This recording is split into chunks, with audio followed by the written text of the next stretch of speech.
നമസ്കാരം എല്ലാ പ്രേക്ഷകർക്കും തിരുവോണാശംസകൾ. നമ്മൾ ഗുഡ് ആഫ്റ്റർനൂൺ ആരംഭിക്കുകയാണ്. ഇന്നത്തെ ഏറ്റവും പ്രധാനപ്പെട്ട വാർത്തയിലേക്ക് ആദ്യം നിർണായക പ്രഖ്യാപനവുമായി അരവിന്ദ് കെജ്രിവാൾ.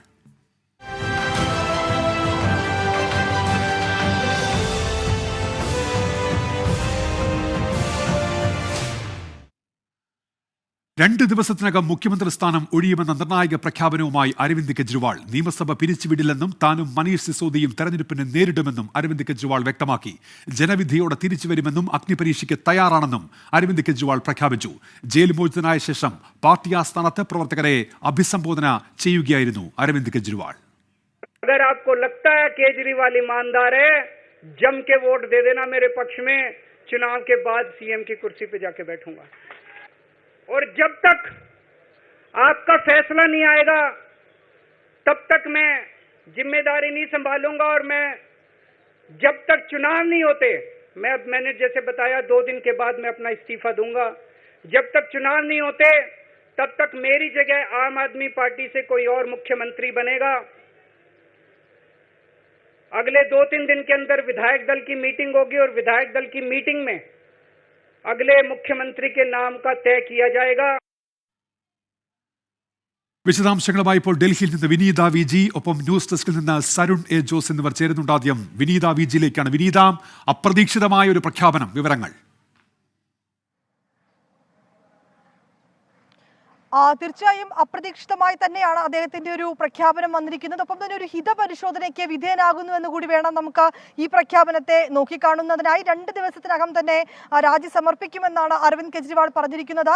അതായത് ജയിൽ മോചിതനായതിനു ശേഷം ഇന്ന് അദ്ദേഹം പാർട്ടി ആസ്ഥാനത്ത് പ്രവർത്തകരെ കണ്ടിരുന്നു. ഇതിനിടയിലാണ് അപ്രതീക്ഷിതമായി അദ്ദേഹത്തിന്റെ ആ ഒരു പ്രഖ്യാപനം ഉണ്ടാകുന്നത്. അതിൽ ഏറ്റവും പ്രധാനമായി അദ്ദേഹം പറയുന്നത് ഒരു നിർണായകമായിട്ടുള്ള ഒരു പ്രഖ്യാപനം തന്നെയാണ് ഈ ഘട്ടത്തിൽ അരവിന്ദ് കെജ്രിവാളിന്റെ ഭാഗത്തു നിന്നുണ്ടായിരിക്കുന്നത്.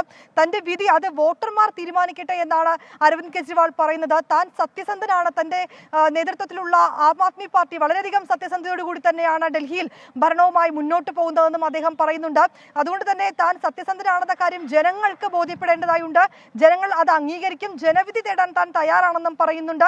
മഹാരാഷ്ട്രയിൽ തെരഞ്ഞെടുപ്പ് നടക്കുന്ന ഘട്ടത്തിൽ തന്നെ ഡൽഹിയിലും തെരഞ്ഞെടുപ്പ് നടത്തണമെന്ന് അദ്ദേഹം ആവശ്യപ്പെട്ടിരിക്കുകയാണ്. താൻ സത്യസന്ധനാണെന്ന് ജനങ്ങൾക്ക് ബോധ്യപ്പെട്ടാൽ മാത്രം തനിക്ക് വോട്ട് ചെയ്താൽ മതിയെന്നും അതിനുശേഷം താൻ വീണ്ടും മുഖ്യമന്ത്രി കസേരയിൽ ഇരുന്നോളാമെന്നുമാണ് അദ്ദേഹം പറഞ്ഞിരിക്കുന്നത്. പക്ഷേ ഒപ്പം തന്നെ അദ്ദേഹം പറയുന്ന മറ്റൊരു കാര്യം, BJPക്കെതിരെ ചില വിമർശനങ്ങൾ കൂടി അദ്ദേഹം ഈ ഘട്ടത്തിൽ മുന്നോട്ട് വെക്കുകയാണ്.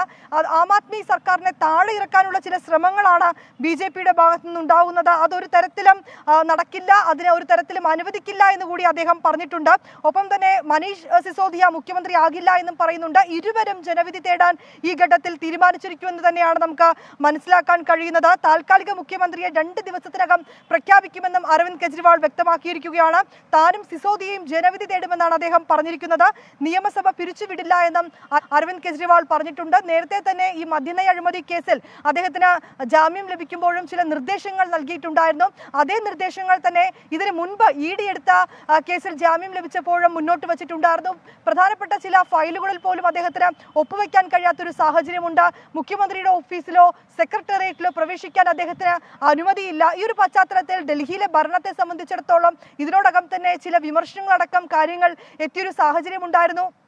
ഈ കഴിഞ്ഞ മഴക്കാലത്തൊക്കെ അതുമായി ബന്ധപ്പെട്ട അതിരൂക്ഷ വിമർശനങ്ങളാണ് സർക്കാരിനെതിരെ പോലും ഉയർന്നിരുന്നത്. ഇതൊക്കെ തന്നെ ഒരു ഭരണ പ്രതിസന്ധിയിലേക്ക് കാര്യങ്ങൾ എത്തിക്കുകയായിരുന്നു. ആ പ്രതിസന്ധി ഇനിയൊരു പക്ഷേ മുന്നോട്ട് പോവുകയാണെങ്കിൽ അത് പാർട്ടിയോടക്കമുള്ള ഒരു ജനവിരുദ്ധ നിലപാടായി മാറാനൊരു സാധ്യത എന്നതുകൂടി അദ്ദേഹം മുൻകൂട്ടി കണ്ടിട്ടുണ്ടാകണം. അതുകൊണ്ട് തന്നെയാണ് ഇത്തരം ഒരു തീരുമാനത്തിലേക്ക് അദ്ദേഹം എത്തിയിരിക്കുന്നത്. എന്താണെങ്കിലും ഒരു ഹിതപരിശോധനയ്ക്ക്, അദ്ദേഹത്തിന്റെ വാക്കുകൾ പറഞ്ഞാൽ ഒരു അഗ്നി പരിശോധനയ്ക്ക് താൻ തയ്യാറെന്ന് തന്നെയാണ് അരവിന്ദ് കെജ്രിവാൾ പറഞ്ഞിരിക്കുന്നത്. താൻ എല്ലായ്പ്പോഴും സത്യസന്ധനായി തന്നെയാണ് ജീവിച്ചിരുന്നത്. വിനീത, അങ്ങനെ പറയുമ്പോൾ ഈ മറ്റൊരു തെരഞ്ഞെടുപ്പ് വരുമ്പോൾ അല്ലെങ്കിൽ അത് ഉപതെരഞ്ഞെടുപ്പിലേക്ക് കടക്കുമ്പോൾ എന്തായിരിക്കും പ്രചാരണായുധം ആം ആദ്മിയുടെ, അരവിന്ദ് കെജ്രിവാളിന്റെ?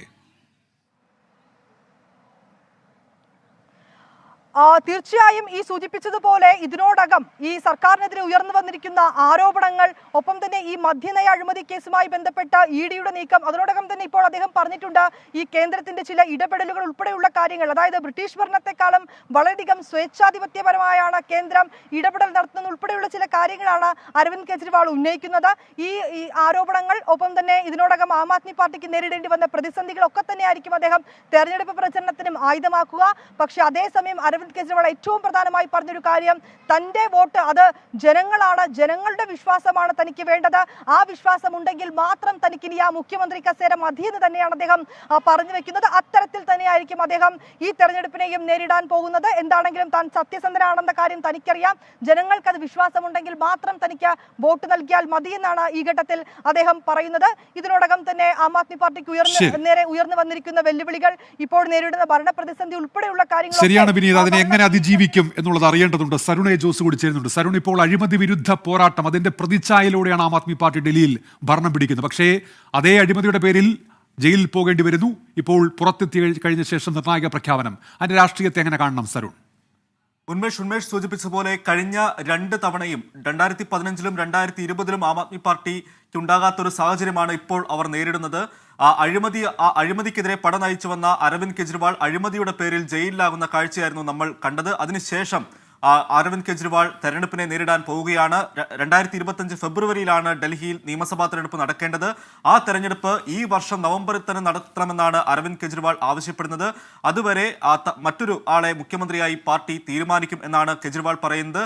കെജ്രിവാൾ രാജിവെച്ച് പുതിയ തെരഞ്ഞെടുപ്പിനെ അതിജീവിച്ച് ജയിച്ചു വന്നാൽ പോലും കെജ്രിവാളിന് എതിരെയുള്ള കേസുകളും അതുപോലെ തന്നെ നിയമ നടപടികളും അവസാനിക്കുന്നില്ല. പക്ഷേ രാഷ്ട്രീയപരമായി ഇതിനെ നേരിടാൻ തന്നെയാണ് കെജ്രിവാൾ തീരുമാനിച്ചിരിക്കുന്നത്. അതുകൊണ്ടാണ് ഇപ്പോൾ അദ്ദേഹം രാജിവെച്ചിരിക്കുന്നത്. ജനങ്ങളുടെ വിശ്വാസം നേടി, അഗ്നിപരീക്ഷ നേടി ശേഷം മാത്രമേ താൻ മുഖ്യമന്ത്രി സ്ഥാനത്ത് തിരിച്ചെത്തൂ എന്നാണ് അദ്ദേഹം പറയുന്നത്. ആ ഒരു രാഷ്ട്രീയ പോരാട്ടത്തിന് തന്നെയാണ് കെജ്രിവാൾ ഒരുങ്ങുന്നത്. കഴിഞ്ഞ 2 തവണയും 2015-ലും 2020-ലും 70 സീറ്റിൽ 60-ലേറെ സീറ്റ് പിടിച്ചാണ് ആം ആദ്മി പാർട്ടി അധികാരത്തിൽ വന്നത്.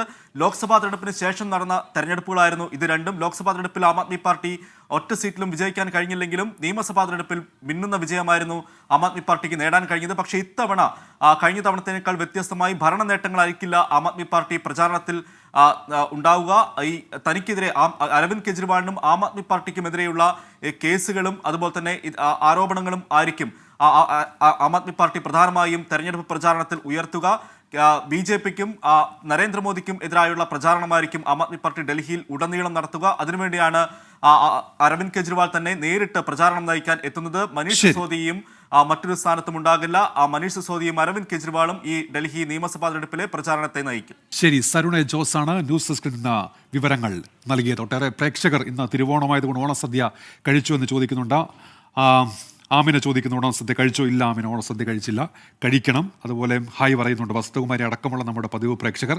അമ്മു ജോർജ് പറയുന്നത് ആങ്കർ നിൽക്കുന്ന സ്ഥലം പട്ടിരുമഠങ്ങൾ പോലത്തെ ആണ്, എന്തു ഭംഗിയ എന്ന് പറയുന്നുണ്ട്. നമ്മുടെ ഗ്രാഫിക്സ് ടീമാണത് തയ്യാറാക്കിയിരിക്കുന്നത്. വളരെ രസകരം, വളരെ മനോഹരമായിട്ടുണ്ട് അത്. നമ്മൾ അടുത്തൊരു റിപ്പോർട്ടിലേക്ക് കൂടി പോവുകയാണ്.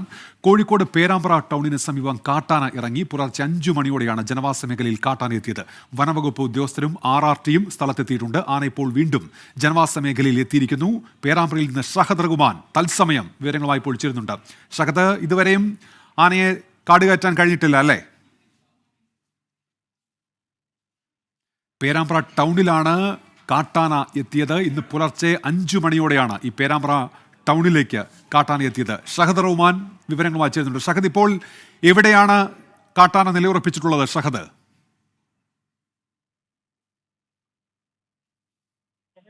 ഉന്മേഷ, സത്യം പറഞ്ഞാൽ കൃത്യമായിട്ട് ആന ഒരു ഭാഗത്തുണ്ട് എന്നെങ്കിൽ നമുക്ക് ലൊക്കേറ്റ് ചെയ്യാൻ പറ്റും എന്ന് പറയുന്ന ഒരു സാഹചര്യമല്ല നിലവിലുള്ളത് എന്നുള്ളതാണ് ഏറ്റവും പ്രധാനപ്പെട്ട കാര്യം. കാരണം ആന പല ഭാഗങ്ങളിലേക്കായിട്ട് ഓടുകയാണ്. കഴിഞ്ഞ കുറെ അധികം മണിക്കൂറുകളായിട്ട് ഒരു സ്വകാര്യ വ്യക്തിയുടെ എസ്റ്റേറ്റിലായിരുന്നു ആന ഉണ്ടായിരുന്നത്. പക്ഷെ ഇപ്പോൾ കാര്യങ്ങൾ കുറച്ച് അതീവ ഗൗരവമാണ്. കാരണം ഇപ്പോൾ ആന ജനവാസ മേഖലയിലേക്ക് ഇറങ്ങിയിരിക്കുന്നു. വീടുകൾക്ക് മുൻപിലൂടെയും അതുപോലെ തന്നെ തോട്ടങ്ങൾക്ക് ഇടയിലൂടെയും ഒക്കെ തന്നെ ആന ഓടുകയാണ്. അപ്പോൾ ആളുകളെ സംബന്ധിച്ച് കൃത്യമായിട്ടൊരു വ്യക്തതയില്ല ഇത് എവിടെയാണ്. അതേപോലെ ഉദ്യോഗസ്ഥരെ സംബന്ധിച്ചും ഡോക്ടർ അരുൺ സക്രിയുടെ നേതൃത്വത്തിലുള്ള സംഘം നിലവിൽ ഇപ്പോൾ ഇങ്ങോട്ടേക്ക് പുറപ്പെട്ടിട്ടുണ്ട്. പക്ഷെ അവരെത്താൻ ഇനിയും ഏറെ സമയമെടുക്കും എന്നുള്ളതാണ് നമുക്ക് മനസ്സിലാക്കാൻ സാധിക്കുന്നത്.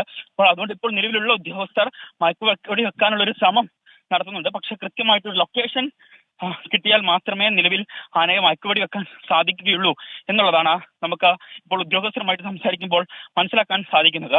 DFO ഉൾപ്പെടെയുള്ള ആളുകൾ ഈ ആനക്ക് പുറകെ നിലവിൽ ഓടുന്ന ഒരു സാഹചര്യമാണ്. കാരണം ആന ജനവാസ മേഖലയിലേക്കാണ് കൂടുതലായിട്ടും കയറുന്നത്. വീടുകൾക്ക് മുൻപിലും അതുപോലെ തന്നെ ഗേറ്റും ഒക്കെ തള്ളി തുറന്നാണ് നിലവിൽ ആന കയറുന്നത്. പക്ഷേ അക്രമം ഇതുവരെ അഴിച്ചുവിട്ടിട്ടില്ല എന്നുള്ളതാണ് ഏറ്റവും പ്രധാനപ്പെട്ട കാര്യം. പക്ഷേ ഈ ഉദ്യോഗസ്ഥർ ഭയക്കുന്ന ഒരു പ്രധാനപ്പെട്ട കാര്യം, കാരണം ഈ ആന ഉച്ചയ്ക്ക് ചൂട് കൂടുകയാണ്. അപ്പൊ ചൂട് കൂടുന്ന സമയത്ത് സ്വാഭാവികമായിട്ടും ആന വയലന്റ് ആകാനുള്ള ഒരു സാധ്യത ഉദ്യോഗസ്ഥർ കാണുന്നുണ്ട്. കാരണം ഈ സമയം അത്രയും ആന ഷഹദ്, ആ ദൃശ്യങ്ങളിൽ കാണാം, തൊട്ടടുത്തൊക്കെ വീടുകളുണ്ട്, ജനവാസ മേഖലയാണ്, റോഡിലൂടെ ഇങ്ങനെ നടന്നു പോവുകയാണ്. അതുകൊണ്ട് തന്നെ അത് ആശങ്ക ഉണ്ടാക്കുന്ന കാര്യമാണ്. പക്ഷേ മയക്കുവെടി വെക്കുകയോ അങ്ങനെ ഏതെങ്കിലും ഒരു ശ്രമം നടത്തുകയോ ചെയ്യണമെങ്കിൽ അതിന് പറ്റിയ ഒരു സ്ഥലത്ത് ആന എത്തണം, അല്ലെങ്കിൽ ഒത്തുകിട്ടണം. പക്ഷേ അത്തരം ഒരു സാഹചര്യം നിലവിലില്ലാത്തത് തന്നെയാണല്ലോ ആശങ്കയ്ക്ക് കാരണമാകുന്നത്. ഇപ്പോൾ വനംവകുപ്പ് എന്താണ് പറയുന്നത് ഷഹദ്? ഉന്മേഷ് സൂചിപ്പിച്ചതാണ് അതിൽ പ്രധാനപ്പെട്ട കാര്യം. കാരണം നിലവിൽ ഇവർക്ക് ലൊക്കേറ്റ് ചെയ്യാൻ, അതായത് ആന കൺമുന്നിൽ ഉണ്ടെങ്കിൽ പോലും അത് കൃത്യമായിട്ട് മയക്കുവെടി വെക്കണമെങ്കിൽ അതിന് അതിൻ്റെതായ മാനദണ്ഡങ്ങളുണ്ട്. അപ്പം കാണുന്നിടത്ത് നിന്ന് മയക്കുവെടി വെക്കുന്ന പറ്റുന്ന ഒരു സാഹചര്യമല്ല. ആന ഒരു ഭാഗത്ത് നിൽക്കുകയും പിന്നീട് അതിനനുസരിച്ച് ഉദ്യോഗസ്ഥർക്ക് ലൊക്കേറ്റ് ചെയ്ത് അതിനെ മയക്കുവെടി വെക്കുകയും വേണം. പക്ഷേ നിലവിൽ ആന പരിഭ്രാന്തിയോടുകൂടി ഓടുന്ന കാഴ്ചയാണ്. കാരണം കഴിഞ്ഞ മണിക്കൂറിലൊക്കെ ശാന്തമായിട്ട് ഒരു ഭാഗത്ത് നിന്നിരുന്നെങ്കിൽ ഇപ്പോൾ ആന ഓടുകയാണ്, പല ഭാഗങ്ങളിലേക്കായിട്ട് ഓടുകയാണ്. ഇവിടെയുള്ള ആളുകളെ സംബന്ധിച്ച് നേരത്തെ ഒരു അലേർട്ട് കൊടുത്തിട്ടുണ്ട്. മാത്രമല്ല പഞ്ചായത്തിന്റെ നേതൃത്വത്തിൽ അനൗൺസ്മെന്റ് ഒക്കെ നടക്കുന്നുണ്ട്. പക്ഷേ അത് നേരത്തെ ആന ഉണ്ടായിരുന്ന ഭാഗം കേന്ദ്രീകരിച്ചായിരുന്നു ഇത്തരത്തിൽ അറിയിപ്പുകളൊക്കെ കൊടുത്തുകൊണ്ടിരുന്നത്. പക്ഷേ ഇപ്പോൾ അവിടെ നിന്നും കാര്യം തീർത്തും വ്യത്യസ്തമായിട്ടുണ്ട്. കാരണം ആന പലയിടങ്ങളിലേക്കായി ഓടി ഇപ്പോൾ നേരത്തെ നിന്ന സ്ഥലത്ത് നിന്നും ഒരുപാട് ദൂരത്തേക്കാണ് ആന വന്നിട്ടുള്ളത് എന്നുള്ളതാണ് ഏറ്റവും പ്രധാനപ്പെട്ട കാര്യം. അതുകൊണ്ട് തന്നെ ഉദ്യോഗസ്ഥർക്ക് കൃത്യമായിട്ട് ഇതിനെ ലൊക്കേറ്റ് ചെയ്യാൻ പറ്റുന്നില്ല. അപ്പോൾ നമ്മുടെ കൺമുന്നിൽ ആനയെ കണ്ടു. ആന നേരത്തെ ഉദ്യോഗസ്ഥർ സൂചിപ്പിച്ചതുപോലെ തന്നെ ചൂടായതുകൊണ്ട് പുറത്തേക്ക് ഇറങ്ങും എന്ന് പറഞ്ഞതിന് അടിവരയിടുന്ന കാര്യമാണ്. കാരണം ആന നേരെ ചെന്നത് ഒരു പറമ്പിലേക്കാണ്, ഒരു വയലിലേക്കാണ്. ആ വയലിൽ ചെന്നതിന് ശേഷം അവിടെ നിന്ന് വെള്ളം കോരി ശരീരത്തിലേക്ക് ഒഴിക്കുകയും അതായത് ചൂടിന് ശമനം നേടുകയുമാണ് ചെയ്തിട്ടുണ്ടായിരുന്നത്. പക്ഷേ അപ്പോഴും ഭീതിയുണ്ട്. കാരണം ഇന്ന് ഓണം കൂടിയാണ്, എല്ലാവരും വീടുകളിലുണ്ട്, അതുപോലെ തന്നെ നഗരത്തിലൊക്കെ തന്നെ വലിയ രീതിയിൽ ആളുകളുണ്ട്. അപ്പൊ ഈ ആളുകൾക്കിടയിലേക്ക് ആന കയറി ചെല്ലുമ്പോൾ എന്തായിരിക്കും അതിന്റെ പ്രതിഫലനം എന്നുള്ളത് നമുക്ക് കൃത്യമായിട്ട് പറയാൻ സാധിക്കില്ല. മാത്രമല്ല ഇപ്പോൾ നമ്മൾ ഈ നിൽക്കുന്ന അല്ലെങ്കിൽ ഈ ആന ഇറങ്ങിയ സ്ഥലങ്ങളൊന്നും നേരത്തെ ഇതിനു മുൻപ് ആന ഇറങ്ങിയിട്ടുള്ള ഒരു ഇടമല്ല, അങ്ങനെ സാധാരണയായിട്ട് ഇവിടെ ഇറങ്ങുന്ന ഒരു ഇടവുമല്ല. അപ്പം അതുകൊണ്ട് തന്നെ ആളുകൾക്ക് കൂടുതൽ ഒരു ഭയം വന്നിട്ടുണ്ട് എന്നുള്ളതാണ് ഏറ്റവും. തൊട്ടടുത്ത് വനപ്രദേശമുണ്ടോ? ഇത് എവിടെ നിന്നാണ് ആന എത്തിയത് എന്ന് വനംവകുപ്പിന് സ്ഥിരീകരിക്കാൻ കഴിയുന്നുണ്ടോ ഷഹദ്? അത് വനംവകുപ്പ് കൃത്യമായിട്ട് സ്ഥിരീകരിക്കുന്നുണ്ട്. തൊട്ടടുത്തുള്ള കാട്ടിൽ നിന്നാണ് വരുന്നത് എന്ന കാര്യം വനംവകുപ്പ് സ്ഥിരീകരിച്ചിട്ടുണ്ട്. പക്ഷേ ആനയെ കയറ്റി വിടണമെങ്കിൽ, അതായത് ഈ കാടും ഇപ്പോൾ ആന നിൽക്കുന്ന ഇടവുമായിട്ട് ഏകദേശം 6-8 കിലോമീറ്റർ ദൂരമുണ്ട്. അപ്പൊ ഇത്രയും ദൂരം താണ്ടി ആന തന്ന വഴിയിലേക്ക് തന്നെ തിരിച്ചു പോകണം. അത് ഇപ്പോൾ നമ്മൾ DFOയുമായിട്ട് സംസാരിച്ചപ്പോൾ അതിനുള്ള ഒരു സാധ്യത നിലവിൽ കുറവാണ്. കാരണം അങ്ങനെ ഏതെങ്കിലും ഘട്ടത്തിൽ ആന പോകണമെങ്കിൽ അത് രാത്രി സമയങ്ങളിലേ പോവുകയുള്ളൂ. മാത്രമല്ല ഈ ആനകളുടെ സ്വഭാവം അനുസരിച്ച് ആന ഏത് വഴിയാണോ വന്നത് ആ വഴി തന്നെയാണ് തിരിച്ചു പോവുകയും ചെയ്യുക.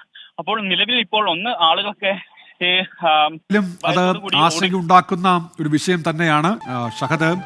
നിലവിൽ വനംവകുപ്പ് എന്താണ് ഇപ്പോൾ നൽകുന്ന വിവരം? ആനയെ ഉടൻ തന്നെ അവിടെ നിന്ന് തുരത്താൻ കഴിയുമോ?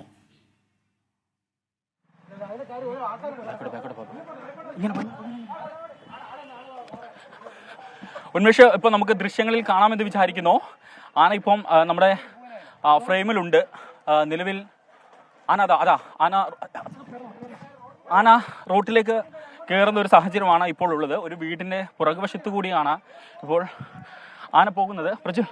അതാന പോവുകയാണ്. ഇപ്പം നമുക്ക് ദൃശ്യങ്ങളിൽ കാണാം. നമുക്ക് ഇപ്പോൾ ആന മറ്റൊരു വഴിക്ക് കയറി. ആന വീണ്ടും ഒരു പറമ്പിലേക്ക് കയറുന്ന ഈ പറമ്പിലേക്ക് കയറുന്ന കാഴ്ചയാണ് നമുക്ക് കാണാൻ സാധിക്കുന്നത്. കാരണം നിലവിലിപ്പോൾ അത് പുഴ കടന്നിട്ടാണ് ഈ ഭാഗത്തേക്ക് എത്തിയിട്ടുള്ളത് എന്നുള്ളതാണ് നമുക്ക് മനസ്സിലാക്കാൻ സാധിക്കുന്നത്. ഇപ്പോൾ അതൊരു പുതിയതായി നിർമ്മിക്കുന്ന ഒരു വീടിൻ്റെ ഭാഗത്തേക്കാണ് ഇപ്പോൾ പോയിട്ടുള്ളത്. അങ്ങനെ ഒരു മേഖലയിലാണ് ഇപ്പോൾ ഉള്ളത്. പ്രജുൽ, ഇപ്പോൾ പരമാവധി പോലീസുണ്ട്, അതുപോലെ തന്നെ ഫയർഫോഴ്സ് ഉണ്ട്, RRT ടീമുണ്ട്, അങ്ങനെ വിവിധ സേനാ അംഗങ്ങളുണ്ട്. പക്ഷെ നിലവിൽ ഇവരുടെ ആരുടെയും കയ്യിൽ നിയന്ത്രിക്കുന്ന രീതിയിലല്ല കാര്യങ്ങൾ ഇപ്പോൾ ഉള്ളത്. ആന കൂടുതൽ ജനവാസ മേഖലയിലേക്ക് ഇറങ്ങി, അതായത് ഈ പ്രധാനപ്പെട്ട ടൗണിലേക്ക് ഇറങ്ങി എന്നുള്ളതാണ് ഏറ്റവും പ്രധാനപ്പെട്ട വാർത്ത ഈ ഘട്ടത്തിൽ. അപ്പോൾ അതുകൊണ്ട് ആളുകൾ പരിഭ്രാന്തരാണ്. ആളുകൾ റോഡ് നീളെ ഓടുകയാണ്. വീട്ടിൽ നിന്ന് നമുക്ക് ആളുകൾ ഇറങ്ങി പല ഭാഗത്തേക്കായിട്ട് ചിതറി ഓടുന്ന കാഴ്ചയാണ് നമുക്ക് കാണാൻ സാധിക്കുന്നത്.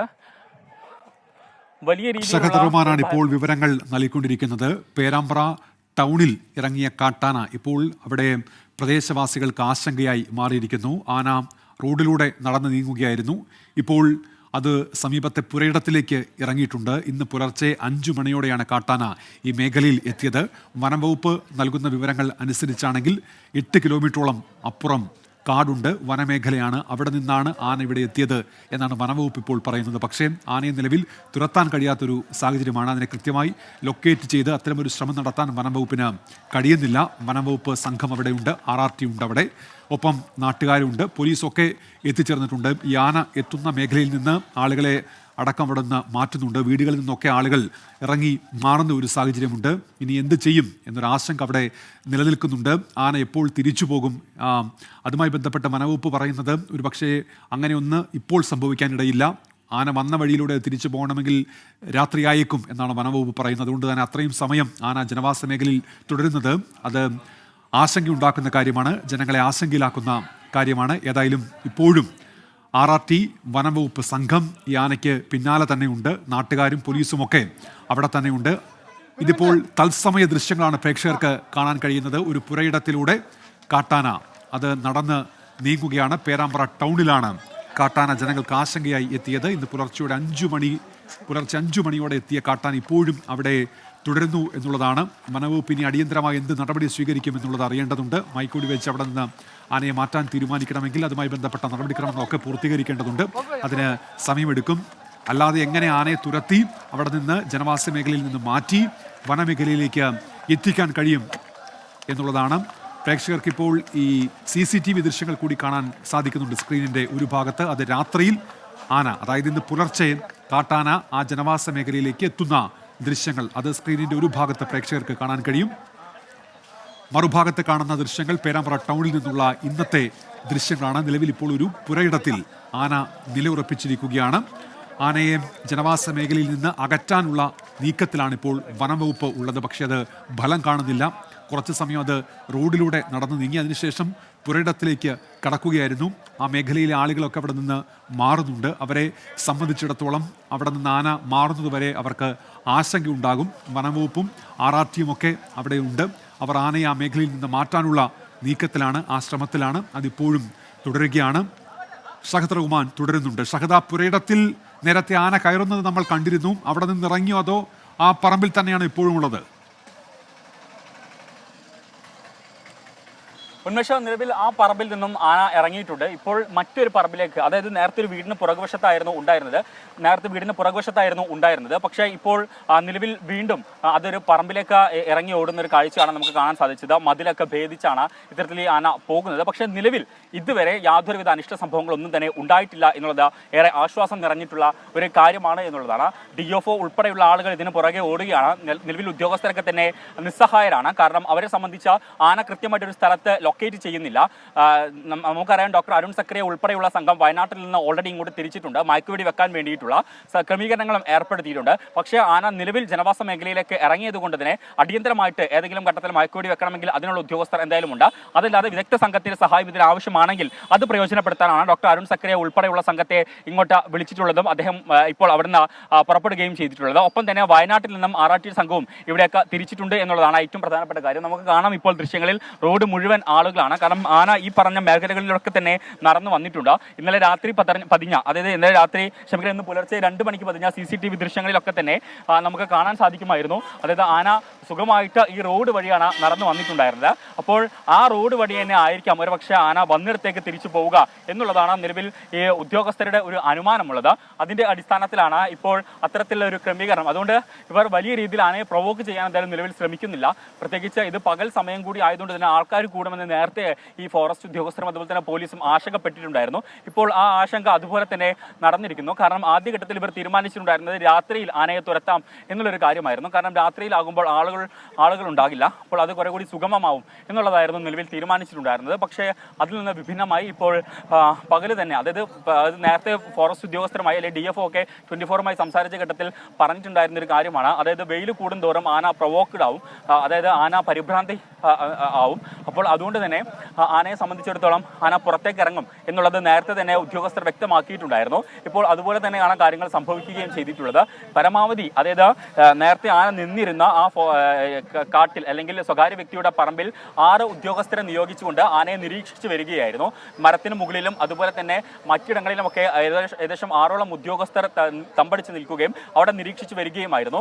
ഒരു ഘട്ടത്തിൽ ആന ഇത്തരത്തിൽ ജനവാസ മേഖലയിലേക്ക് വരാൻ ശ്രമിച്ച ഘട്ടത്തിൽ ഈ ആളുകൾ ബഹളം വെച്ച് ആനയെ അവിടെ തന്നെ നിലനിർത്തുകയായിരുന്നു. അതിനിടയിൽ ഒരു ഉദ്യോഗസ്ഥന് പരിക്കേൽക്കുകയും ചെയ്തു. കാരണം ആന മുന്നോട്ട് വന്ന ഘട്ടത്തിൽ ഈ ഉദ്യോഗസ്ഥരും അതുപോലെ തന്നെ ഇവിടെ നിന്ന് നാട്ടുകാരായിട്ടുള്ള 2 പേരുടെ സഹായം കൂടി തേടിയിട്ടുണ്ടായിരുന്നു. ആ ഘട്ടത്തിൽ അവരുമായിട്ട് അങ്ങോട്ട് പോകുന്ന ഘട്ടത്തിൽ ആന ജസ്റ്റ് ഒന്ന് ചെരിയുകയും ആന ശബ്ദം വെക്കുകയും ചെയ്തു. ആ ഘട്ടത്തിൽ ഉദ്യോഗസ്ഥരും അതുപോലെ തന്നെ നാട്ടുകാരും പിരിഞ്ഞോടുന്ന ഘട്ടത്തിൽ ഒരു ഉദ്യോഗസ്ഥന് പരിക്ക് പറ്റിയിട്ടുണ്ടായിരുന്നു. അത് നേരത്തെ അതായത് രാവിലെ നമ്മൾ റിപ്പോർട്ട് ചെയ്യുന്ന ഘട്ടത്തിലൊക്കെ അത് നമ്മൾ പറയുകയും ചെയ്തിട്ടുണ്ടായിരുന്നു. പിന്നീട് അവിടെ നിന്നുമാണ് ഇപ്പോൾ നമ്മൾ നിൽക്കുന്ന ഈ മേഖലയിലേക്ക് വന്നിട്ടുള്ളത് എന്നുള്ളതാണ്. നമുക്ക് കാണാം ദൃശ്യങ്ങളിൽ വലിയ രീതിയിൽ ജനക്കൂട്ടമുണ്ട്. പ്രത്യേകിച്ച് ഇന്ന് ഓണം കൂടിയാണ്, അവധി കൂടിയുള്ള ദിവസമാണ്. അപ്പോൾ അതുകൊണ്ട് തന്നെ ആന ജനവാസ മേഖലയിലേക്ക് വരുന്നത് അപകടം വിളിച്ചു വരുത്തും എന്ന ഒരു ആശങ്ക തുടക്കം മുതൽ തന്നെ നിലനിന്നിട്ടുണ്ടായിരുന്നു. പക്ഷേ നിലവിൽ അത്തരത്തിൽ അനർത്ഥ സംഭവങ്ങളൊന്നും തന്നെ ഉണ്ടായിട്ടില്ല എന്നുള്ളതാണ് ഏറെ ആശ്വാസം നിറഞ്ഞിട്ടുള്ള കാര്യം. നേരത്തെ തന്നെ നമ്മൾ ഉദ്യോഗസ്ഥരുമായി സംസാരിക്കുമ്പോൾ ഉദ്യോഗസ്ഥർ പറഞ്ഞിട്ടുള്ളത് അങ്ങനെ അക്രമകാരിയായിട്ടുള്ള ഒരു ആനയല്ല നിലവിൽ ഇത് എന്നുള്ളതാണ് മനസ്സിലാക്കാൻ സാധിച്ചിട്ടുള്ളത്. അതോടൊപ്പം തന്നെ ഉദ്യോഗസ്ഥരുടെ പട്ടികയിൽ ഇടം പിടിച്ചിട്ടുള്ള ആന കൂടിയാണ്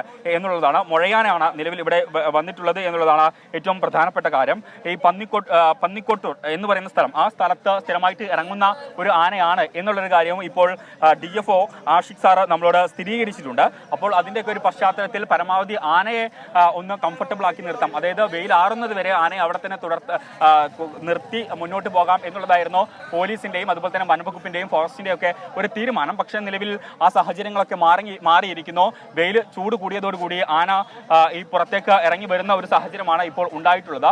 അതുകൊണ്ട് തന്നെ ഏതായാലും അവിടുത്തെ ആളുകൾ ആശങ്കയിലാണ്. ജനവാസ മേഖലയിൽ തന്നെ കാട്ടാന തുടരുകയാണ്. പേരാമ്പ്ര ടൗണിനോട് ചേർന്ന മേഖലയിലാണ് ഇപ്പോൾ കാട്ടാനയുള്ളത്.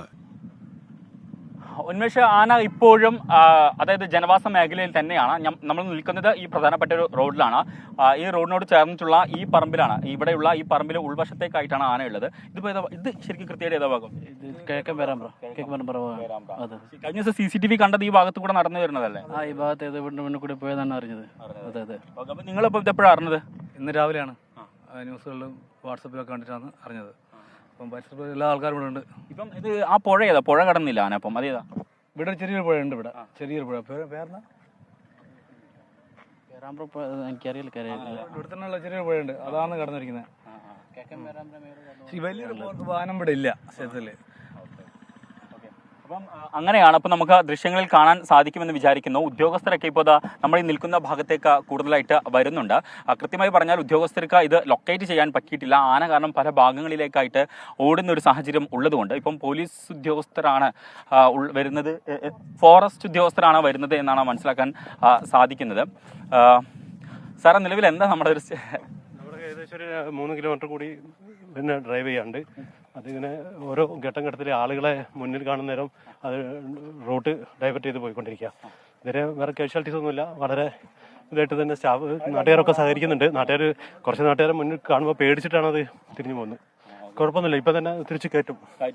നമ്മളിപ്പം ഈ വന്ന വഴി കൂടെ തന്നെയാണോ ഇതിപ്പോ തിരിച്ചു പോകും? അത് വന്ന വഴി കൂടെ തന്നെയാണ് പോകുന്നത്. അതിന് കറക്റ്റ് റൂട്ട് അറിയാം. അത് ആ റൂട്ടിൽ തന്നെ പോവുള്ളൂ. ഓക്കെ, ശരി. അങ്ങനെയാണ് നിലവിൽ ഇപ്പം തീരുമാനിച്ചിട്ടുള്ളത്. ഇപ്പൊ പഞ്ചായത്ത് മെമ്പർ നമുക്കിപ്പം ചേരുകയാണ്. പഞ്ചായത്ത് മെമ്പറാണ്. ഇപ്പൊ എന്താ ഇവിടെ അനൗൺസ്മെന്റ് കൊടുത്തിട്ടുള്ളത്, നിർദ്ദേശം കൊടുത്തിട്ടുള്ളത് നാട്ടുകാർക്ക്? ഇല്ല, നിർദ്ദേശം തന്നെ ആന വന്ന വഴി തന്നെ പോകുന്നതാണ് ഫോറസ്റ്റ് ഡിപ്പാർട്ട്മെന്റ് അറിയിച്ചത്. അതനുസരിച്ചുള്ള നിർദ്ദേശമാണ് കൊടുത്തത്. എന്തായാലും ആന വന്ന വഴിക്ക് തന്നെയാണ് പോയിക്കൊണ്ടിരിക്കുന്നത്. വേറെ അക്രമകാരികളായിട്ടുള്ള ഒരു ആനയല്ല. അതുകൊണ്ട് തന്നെ നമുക്ക് ഒരു സമാധാനമുണ്ട്. ജനങ്ങളിങ്ങനെ വലിയ സ്ഥലത്തേക്ക് കേന്ദ്രീകരിക്കുന്നതുകൊണ്ട് ആന തിരിഞ്ഞു പോകുന്നുള്ളൂ. എന്തായാലും വേറെ പ്രശ്നങ്ങളൊന്നും ഉണ്ടാവില്ല എന്നാണ് ഇപ്പോൾ ഇതിന്റെ ഡിപ്പാർട്ട്മെന്റും ആനയുടെ ഗതിയും വെച്ചിട്ടൊക്കെ ഡിപ്പാർട്ട്മെന്റ് നിർദ്ദേശം. ഓക്കെ, അത് പാലിച്ചുകൊണ്ട് പോകും. ഓക്കെ. ആഷിഖ് സാർ, ഇപ്പം ഇത് നമുക്കൊപ്പം ചേരുന്നത് DFO ആണ്. നിലവിലിപ്പോൾ നമ്മൾ പ്രതീക്ഷിച്ചിരുന്നത് രാത്രിയോടുകൂടി ആളെല്ലാം ഒതുങ്ങിയതിനു ശേഷം ഓടിക്കാമെന്ന് വിചാരിച്ചിരുന്നത്. പക്ഷേ ആന കുറച്ച് ചൂടായപ്പോൾ കുറച്ച് സ്ട്രെസ്ഫുൾ ആയിട്ടുണ്ട്. അപ്പോൾ തന്നെ അത് വന്ന വഴി തന്നെ രാവിലെ വന്ന വഴി തന്നെ തിരിച്ച് അങ്ങോട്ട് പോയിക്കൊണ്ടിരിക്കുകയാണ്. അപ്പോൾ നമ്മൾ ആൾക്കാരൊക്കെ വഴിയിൽ നിന്ന് മാറ്റിയിട്ട് അതിൻ്റെ പോക്ക് സുഗമമാക്കിക്കൊണ്ടിരിക്കുകയാണ്. ഒരു അരമണിക്കൂറിൽ കാട്ടിലെത്തിച്ചേർന്നാണ് പ്രതീക്ഷിക്കുന്നത്. അതായത് ഇനിയിപ്പോൾ ഇവിടുന്ന് കാടും ഈ ഇപ്പൊ നമ്മൾ നിൽക്കുന്ന ഇടവും തമ്മിൽ എത്ര ഡിസ്റ്റൻസ് ഉണ്ട് സാർ? ഇനി ഒരു 3 കിലോമീറ്റർ ഒക്കെ ഡിസ്റ്റൻസ് ഉള്ളൂ. ഇത് ഈ പോകുന്ന ഒരു രീതിയിൽ പോവുകയാണെങ്കിൽ തന്നെ ഒരു അരമണിക്കൂറിൽ തന്നെ കാടിനകത്ത് കയറുന്നതാണ്. നിലവിൽ എന്തായാലും ഒരു ആശങ്കപ്പെടേണ്ട സാഹചര്യം ഇപ്പോൾ ഇല്ല നമ്മൾ ആൾക്കാരെ മാറ്റിക്കൊണ്ടിരിക്കുകയാണ്, ജസ്റ്റ് ഒന്ന് മാറ്റിക്കോട്ടെ. അപ്പം അങ്ങനെയാണ് ഉന്മേഷ്. കാരണം നിലവിൽ ഇപ്പോൾ ആശങ്കപ്പെടേണ്ട ഒരു സാഹചര്യം ഇല്ല എന്നാണ് പറയുന്നത്. ഇത് നമ്മുടെ ഇവിടുത്തെ DFO ആണ്. അപ്പം അദ്ദേഹം പറയുന്നത് അനുസരിച്ചാണെങ്കിൽ ആന വന്ന വഴിക്ക് തന്നെയാണ് തിരിച്ചു പോകുന്നത്. പക്ഷെ ആന ശരി വന്നത് ഷഹദ, ഏതായാലും നിലവിൽ ആശങ്കയില്ല എന്ന് DFO തന്നെ പറയുന്നുണ്ട്. കാരണം ആന അത് വന്ന വഴിയിലൂടെ തന്നെ തിരിച്ച് പോയിക്കൊണ്ടിരിക്കുകയാണ്. ഒരു അരമണിക്കൂറിനുള്ളിൽ കാട് കയറുമെന്നാണ് പ്രതീക്ഷയെന്ന് DFO പങ്കുവെക്കുന്നുണ്ട്. ഇപ്പോൾ AV ജയശങ്കർ ഒരു കാര്യം അറിയിക്കുന്നുണ്ട്. ഈ പേരാമ്പ്രയിൽ ആന ഇറങ്ങിയ സംഭവത്തിൽ നിലവിൽ ആനയെ മയക്കുവെടി വെക്കേണ്ട സാഹചര്യമില്ല എന്ന് ചീഫ് വൈൽഡ് ലൈഫ് വാർഡൻ വിലയിരുത്തുന്നു. ആന അക്രമകാരിയല്ല എന്നാണ് വിലയിരുത്തൽ. വൈകുന്നേരത്തോടെ കാട് കയറുമെന്നാണ് പ്രതീക്ഷ. ഇത് ചീഫ് വൈൽഡ് ലൈഫ് വാർഡന്റെ നിലപാടാണ്. അത് AV ജയശങ്കർ ഇപ്പോൾ റിപ്പോർട്ട് ചെയ്യുന്നുണ്ട്. നമ്മൾ അടുത്ത ഒരു വാർത്തയിലേക്ക് പോകുന്നു. ഇന്ത്യൻ സൂപ്പർ ലീഗിൽ കേരള ബ്ലാസ്റ്റേഴ്സിന് ഇന്ന് ആദ്യ മത്സരം. കൊച്ചിയിൽ രാത്രി 7:30 നടക്കുന്ന കളിയിൽ പഞ്ചാബ് FC ആണ് എതിരാളികൾ. പുതിയ പരിശീലകൻ മിഖായേൽ സ്റ്റാറക്കിന് കീഴിൽ ബ്ലാസ്റ്റേഴ്സിന്റെ ആദ്യ ISL മത്സരം കൂടിയാണ് ഇത്.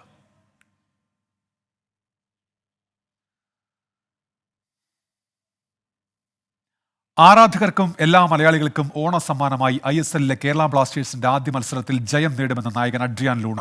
കിരീടത്തിനായുള്ള കാത്തിരിപ്പ് ഇത്തവണ അവസാനിപ്പിക്കാനാകുമെന്നാണ് പ്രതീക്ഷയെന്നും പുതിയ പരിശീലകൻ മിഖായേൽ സ്റ്റാറക്കിന് കീഴിൽ ടീം നന്നായി ഒരുങ്ങിയെന്നും ലൂണ 24നോട് പറഞ്ഞു. എവർക്കും 24ലൂടെ ഓണാശംസയും നേർന്നു മഞ്ഞപ്പടയുടെ പ്രിയ നായകൻ. കേരള ബ്ലാസ്റ്റേഴ്സ് നായകൻ അഡ്രിയാൻ ലൂണ ഇപ്പോൾ 24നൊപ്പം ചേരുന്നു. Adrian Luna, first of all big congratulations on the birth of new child. Thank you so much. Thank you. Onam wishes too. Okay. Happy Onam to everyone. Okay. This is your 4th season with Kerala Blasters. Lots of memories, lots of up and downs, and lot to do. Yeah, it's my 4th season, as you say. It's been a pleasure so far being here, helping the team and enjoying with the fans, enjoying with all the members of the club. So here we go again. New season, new beginning, new hope, and here we are. How was your preparations? Preparation so far has been so good. I think we did a decent Duran Cup, so it's been so good so far, and we are ready to play against Punjab. Now under a new coach, Mikhaiel Stare, what is the first impression? He's a hard-working guy. He loves to push the player to their limits, which is good for a coach. So we are pleased to have him in the squad. We are very rich in fan base, but poor in trophies. Yeah, that's true. The club is waiting for 11 years, and we are very, very aware of that. We are doing absolutely everything what is in our hands to bring a trophy for the club, for the fans. The first match is on the Onam day. Can the Malayali Blasters fans look forward to a special Onam gift? We will try. We will try absolutely our best to give a Onam gift for the people in Kerala, for people who love football, and we are ready for it. Okay. Thank you. All the best for the new season. Okay. Adrian ലൂണയാണ് സംസാരിച്ചത്. പുതിയ സീസണിൻ്റെ പ്രതീക്ഷകൾ പങ്കുവയ്ക്കായിരുന്നു Adrian Luna. ഇത്തവണ കിരീടം നേടാൻ ആവുന്നതെല്ലാം ചെയ്യുമെന്നാണ് Adrian Luna പറഞ്ഞത്. കൊച്ചിയിൽ നിന്ന് രാഹുലിനൊപ്പം അനിൽ വാസുദേവ്, 24.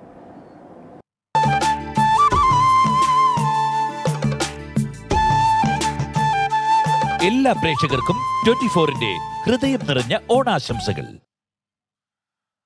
24ലും ഫ്ലവേഴ്സിലും ഓണാഘോഷം പുരോഗമിക്കുകയാണ്. 24 അവതാരകർ ഒന്നിച്ചു ചേർന്ന അവതാര പുലികൾക്ക് ശേഷം മണിയുടെ സ്റ്റുഡിയോയിൽ ഓണസദ്യക്കുള്ള സമയമാണ്. ഹാഷ്മി താജ് ഇബ്രാഹിം ചേരുന്നു. ഹാഷ്മി, ഓണസദ്യ കഴിച്ചു തുടങ്ങിയ എല്ലാവരും?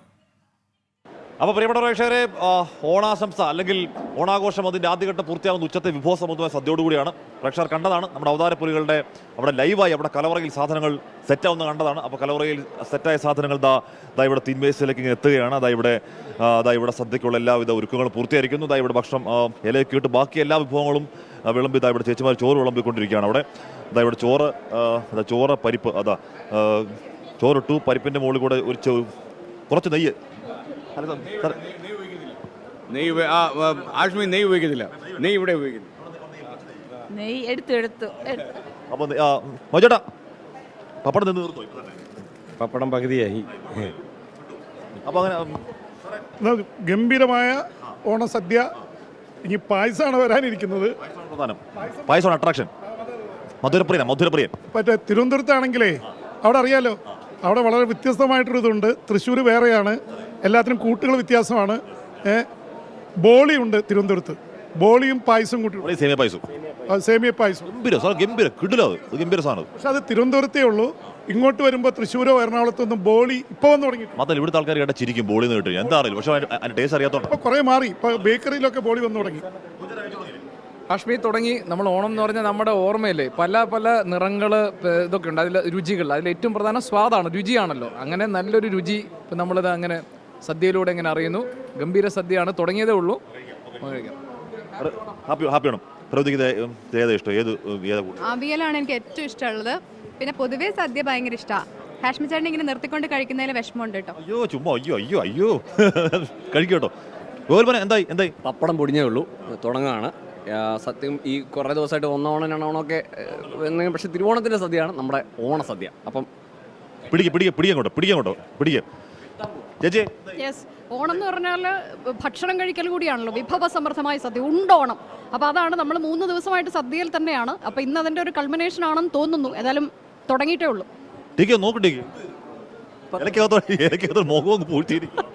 ഇപ്പം തുടങ്ങി, ഇന്നത്തെ ഈ ഓണത്തിൻ്റെ 3ാമത്തെ സദ്യ.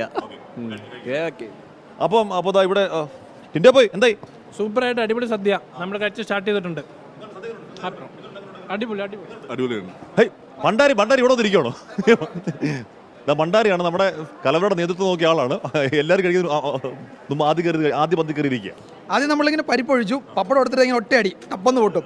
അത് കഴിഞ്ഞിട്ട് നമ്മൾ കുറച്ച് സാമ്പാർ, അത് കഴിഞ്ഞിട്ട് ഇച്ചിരി കാളൻ, പിന്നെ 1, 2, 3 കൂട്ടം പായസം, പിന്നെ കുറച്ച് പോലും മോര്, പിന്നെ രസം. പായസം കുഴിക്കുമ്പോൾ പഴം അതിൻ്റെ കൂടെ ചേർക്കണം.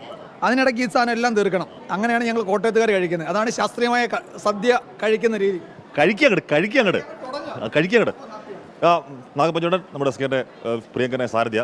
ഇന്ന് നാഗപ്പഞ്ചേട്ടൻ്റെ വിവാഹ വാർഷികം കേട്ടോ. വിവാഹ വാർഷികത്തിന് വേണ്ടി സദ്യ അടിക്കുക അല്ലേ? Happy wedding anniversary. Thank you. ചേച്ചി 30 വർഷമായി. വൈഫ് അവിടെ ഉണ്ട്. 30 വർഷം. സ്നേഹം നിറഞ്ഞ 30 വർഷം. സാറിന് ഇവിടെ ആയിട്ട് 24 വർഷമായി. അപ്പോൾ നാഗപ്പഞ്ചേട്ടൻ ഒരിക്കൽ കൂടി ഹാപ്പി വിവാഹ വാർഷികം. അപ്പോൾ എന്താ ഒന്നും ആയില്ല ഇവിടെ? കറി വെയിറ്റ് ചെയ്യുക, കറി കിട്ടിയില്ല. അപ്പം അത് അതിനു വേണ്ടി വെയിറ്റ് ചെയ്തിരിക്കുക. പപ്പടം എടുത്ത് പൊടിക്കളിയാണ്. പപ്പടം അത് അല്ല, അപ്പം ആ സാമ്പാർ വന്നാൽ അളിയാ ഒരു സുഖം കിട്ടുള്ളൂ. അടിപൊളി. ഇത് കൂട്ടാൻ കേട്ടോ, കൂട്ടാൻ വെച്ചേക്കാം സ്പെഷ്യല്. അടിപൊളി. സദ്യ കഴിച്ചില്ലല്ലോ ആശ്വിൻ ചേട്ടൻ. ഇതിലെ കറികൾ ഏതൊക്കെയാന്ന് പെട്ടെന്ന് പറഞ്ഞ സദ്യ തരാം. പേരുകൾ പറ പെട്ടെന്ന് പറ. എനിക്ക് ഹാഷ്മി, അതെ, കാണം വിൽക്കാതെ ഇത്തവണയും ഓണം ഉണ്ട്. മുൻ വർഷത്തെ അപേക്ഷിച്ച് ഭയങ്കര ടേസ്റ്റ്. രണ്ട് കാരണങ്ങളാണ് എനിക്ക് തോന്നുന്നത്.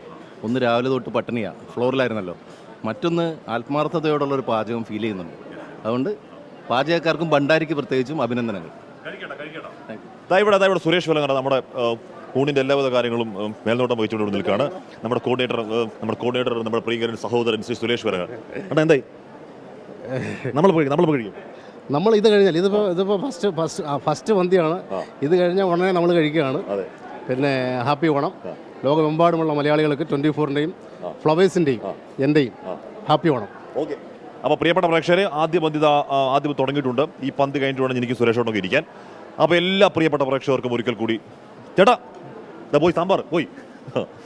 അപ്പോൾ എല്ലാ പ്രിയപ്പെട്ട പ്രേക്ഷകർക്കും, ലോകമെമ്പാടുമുള്ള എല്ലാ പ്രിയപ്പെട്ട പ്രേക്ഷകർക്കും, എല്ലാ പ്രിയപ്പെട്ട മലയാളികൾക്കും സമ്പൽ സമൃദ്ധമായ ഹൃദയം നിറഞ്ഞ ഒരു ഓണാശംസ നേർന്നുകൊണ്ട് happy Onam.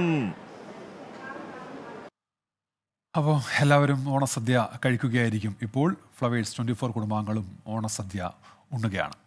Flowers chairman Gokulam ഗോപാലൻ്റെ ഓണാഘോഷം ഇത്തവണ ചെന്നൈയിലാണ്. കുടുംബത്തോടൊപ്പമാണ് അദ്ദേഹത്തിൻ്റെ ഓണാഘോഷം. ഓണത്തിൻ്റെ നല്ല പാഠങ്ങൾ ജീവിതത്തിൽ ഉടനീളം പകർത്തണമെന്ന് ഗോകുലം ഗോപാലൻ പറയുന്നു. ചെന്നൈയിൽ നിന്ന് മുഹമ്മദ് റഹീസ് തയ്യാറാക്കിയ റിപ്പോർട്ടിലേക്കാണ് ഇനി. അപ്പോൾ പ്രിയപ്പെട്ട പ്രേക്ഷകരെ, ഇന്ന് തിരുവോണമായിട്ട് ഞാൻ ചെന്നൈയിലാണുള്ളത്. അപ്പോൾ അധികം ആരോടും ഇപ്പോൾ ഓണം ആഘോഷിക്കാൻ കഴിഞ്ഞിട്ടില്ല. അങ്ങനെ ആ ഒരു സങ്കടത്തിലിരിക്കുമ്പോഴാണ് ഞങ്ങളുടെ ഫ്ലവേഴ്സിൻ്റെ ചെയർമാൻ ഗോകുലം ഗോപാലൻ സാറ് അദ്ദേഹത്തിൻ്റെ വീട്ടിൽ എത്തിയിരിക്കുകയാണ് ഓണം ആഘോഷിക്കാൻ വേണ്ടിയിട്ട്. Sir, happy Onam. സാർ, രാവിലെ തന്നെ പൂക്കളം ഇടുന്നതൊക്കെ പുരോഗമിക്കുകയാണല്ലോ. അപ്പോൾ സ്ഥിരമായിട്ട് ചെന്നൈയിലാണോ ഓണം ആഘോഷിക്കാറുള്ളത്? സ്ഥിരമായി കുറേ കാലങ്ങളായി ഓണം ചെന്നൈയിൽ തന്നെ ആഘോഷിക്കാറുള്ളത്. ഫാമിലിയൊക്കെ ഇവിടെ തന്നെയാണ്.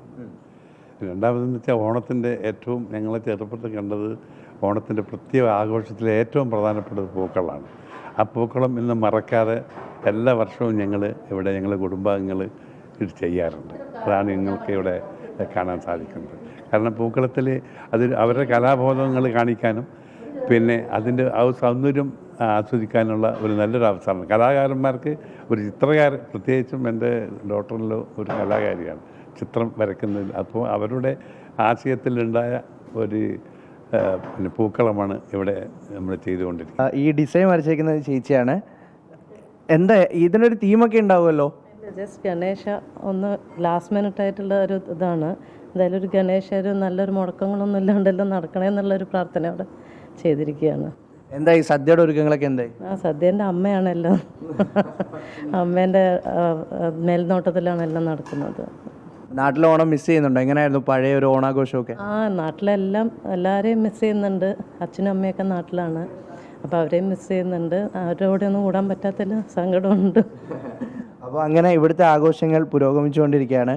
സാർ, എങ്ങനെയുണ്ട് ഈ ഒരു പഴയ കാലത്തെ ആ ഒരു ഓണം? എപ്പോഴും നിങ്ങളിങ്ങനെ ഞങ്ങളെയൊക്കെ കളിയാക്കാറില്ല, നിങ്ങളുടെ കാലത്തൊന്നും അല്ല ഓണം, ഞങ്ങളുടെ കാലത്തായിരുന്നു ഭയങ്കര ഓണം ആഘോഷം എന്നൊക്കെ. ഇപ്പോൾ ആ ഒരു വ്യത്യാസം, ആ ഒരു വൈബ് ചേഞ്ചിനനുസരിച്ച് മാറാൻ പറ്റുന്നുണ്ടോ? തീർച്ചയായിട്ടും അതേ കൾച്ചർ, അതേ സംസ്കാരത്തോടെ നല്ല മലയാളി, മറുനാടൻ മലയാളികൾ, പ്രത്യേകിച്ചും പ്രവാസി മലയാളികളൊക്കെ അവരുടെ ഓണം അവരുടെ പഴയ സംസ്കാരത്തെ ഓർത്തുകൊണ്ട് തന്നെ ആ പ്രതിസ്ഥാനിയിൽ നമുക്ക് എപ്പോഴും കാണാൻ സാധിക്കും. പ്രത്യേകിച്ച് അത് നമ്മൾ ആചരിച്ച് വരികയാണ്. അതിന് നമ്മൾ സംസ്കാരമായിട്ട് മാറ്റിയിരിക്കുകയാണ്. ഓണാഘോഷങ്ങൾ ഇപ്പോൾ എല്ലാ വീടുകളിലും ഇപ്പോൾ ഇങ്ങനെയുള്ള പൂക്കളം മത്സരങ്ങളും പിന്നെ നമ്മളെ സംഘടനകളൊക്കെ പൂക്കള മത്സരം നടക്കുകയാണ്. അപ്പോൾ അങ്ങനെ മലയാളികൾ മുഴുവനും ഈ പൂക്കളത്തിൽ ഒരു കുറച്ച് പ്രാധാന്യം കൊടുത്തുകൊണ്ട് തന്നെ പോവുകയാണ്. അതിലൊരു കലാബോധമുണ്ട്. നല്ല കലാകാരന്മാർ അവരുടെ മനസ്സിൽ കാണുന്ന പല രൂപങ്ങളെയും ഈ പൂക്കളിൽ കൂടി തന്നെ നമുക്ക് കാണിക്കാൻ സാധിക്കും. അതൊരു ഒരു കലാബോധമുള്ള ആളുകൾക്ക് മാത്രമേ സാധിക്കാൻ സാധിക്കൂ. അതെ, തീർച്ചയായിട്ടും അത് തന്നെയാണ്. കാരണം ഓണത്തിന് മാത്രമല്ല, എപ്പോഴും നമ്മൾ ആ ഒരു സാഹോദര്യവും ആ സഹവർത്തിത്വവും ഒക്കെ പുലർത്തണമെന്നാണ് ഗോപാലൻ സാർ നമ്മളോട് പറയുന്നത്. അപ്പോൾ ഇവിടെ ചെന്നൈയിലെ വീട്ടിൽ നിന്നും ഞങ്ങൾ രണ്ടുപേരും ചേർന്ന് നിങ്ങൾക്ക് എല്ലാവർക്കും ഓണാശംസകൾ നേരുകയാണ്. അപ്പോൾ ഗുഡ് ആഫ്റ്റർനൂൺ പൂർത്തിയാകുന്നു.